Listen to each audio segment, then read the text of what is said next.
Hey everyone, welcome back to Crypto Cash. Thank you so much for joining me here. Happy Friday to you. I hope you're having a great day. We're taking a quick look here again at ICP.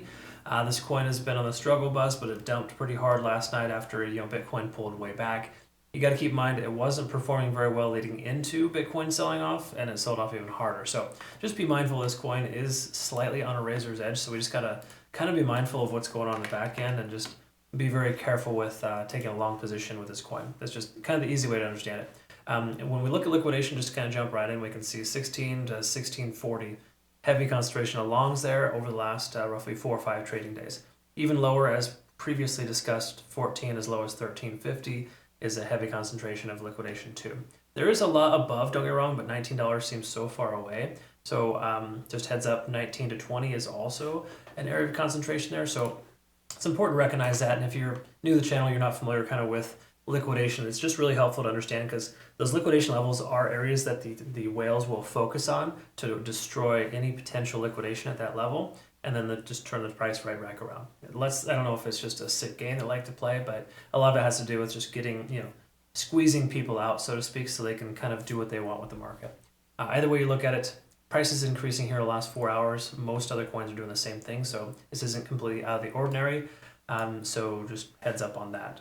Also, welcome aboard if you're new to the channel. Please do me a favor, like the video, comment below, and just greatly appreciate you watching here. Subscribe if you'd like and you find benefit. I do also have a Trading Academy community and signals group.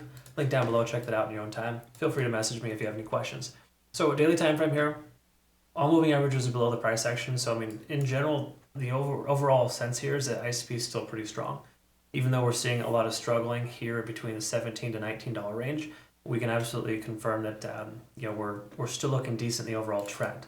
Now, when you look at some larger term, RSIs and divergences or convergences, there's mostly divergences right now. In other words, price is pulling back. Big surprise, we can see stochastic is diverging.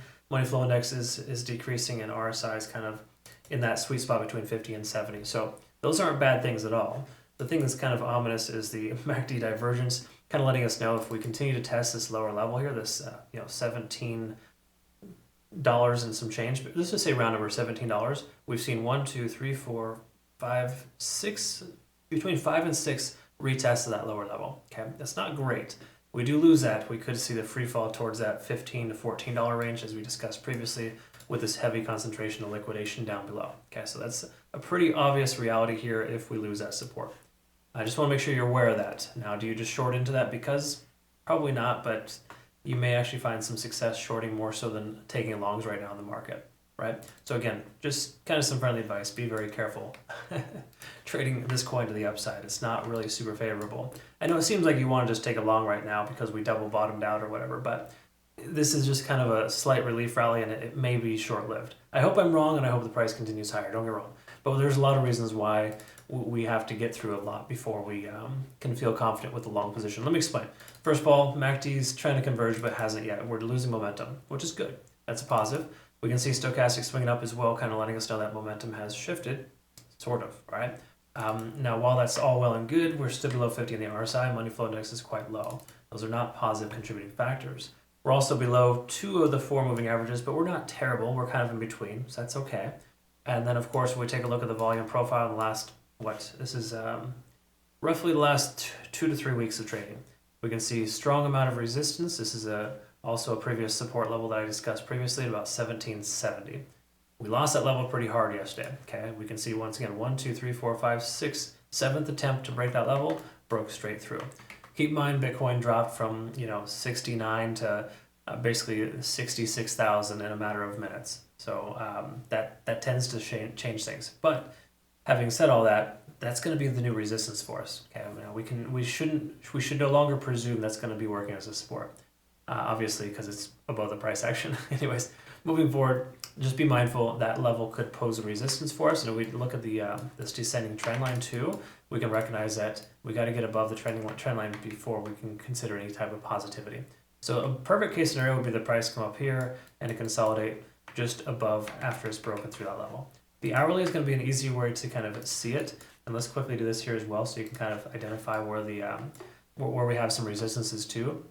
Because just because we break through the trend line doesn't mean we're in good shape. We still want to be above the cloud after that too. So That's probably only going to come in about 48 hours. So we're looking at a better case scenario, Saturday to Sunday, sometime between Saturday evening and Sunday morning, we might have a better opportunity to take along with confidence.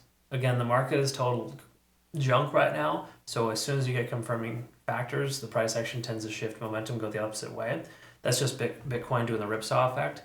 So keep that in mind too. That has a lot to do with this. So trade carefully. In my personal opinion right now, the best trade you could take is no trade at all. So just pump the brakes, folks. It's okay. Let's wait for some confirmation. We're not there yet. We got every indication here that shorts are still in play, and there's no reason to consider a long. Now, does this mean you just take a short right now at this point? No, you probably want to wait to make sure that we get a rejection off that trend line and or the Ichimoku cloud first. But right now, there's every confirming factor that there's no reason to take a long position. Okay, so we're confirming no trade basically is what that's saying. Now, if you don't like that, I'm sorry. I know some people do not like to hear that you shouldn't take a trade, but the truth is when you force a trade, that's when you have the most problems. So just relax, take a break, folks. The next 2 weeks of trading leading into the Bitcoin halving on the 19th, so far slated for the 19th of April, is going to be we're going to see a lot of nonsensical stuff. And what I mean by that is just this kind of garbage here where Bitcoin jumps up 10%, drops down 7%, and back up another 5%, all in which this is happening in less than a 24-hour period. Okay. So when we see that, we see a lot of crazy nonsensical stuff that's happening with altcoins, and Bitcoin dominance is also insanely high right now. Until that starts to drop, we're going to expect Bitcoin to continue to call the shots. There's no other way around it. Okay, so just be mindful of that. A lot of stuff you want to kind of think about, and I know it's not easy to not have a firm direction, but when there is no direction, there should be no trades. Okay. Hope you learned something here today. Thanks so much for watching. Comment below, like, subscribe, and of course follow if you haven't already. And deeply appreciate that. Make sure you reference Bitunix too as well. It's a trade exchange that we use to trade ICP specifically, and a lot of good benefit rewards too as well if you want to consider using them. They are awesome. Thank you so much for watching again. We'll see you in the next video. Have yourself a great rest of your day. Take care.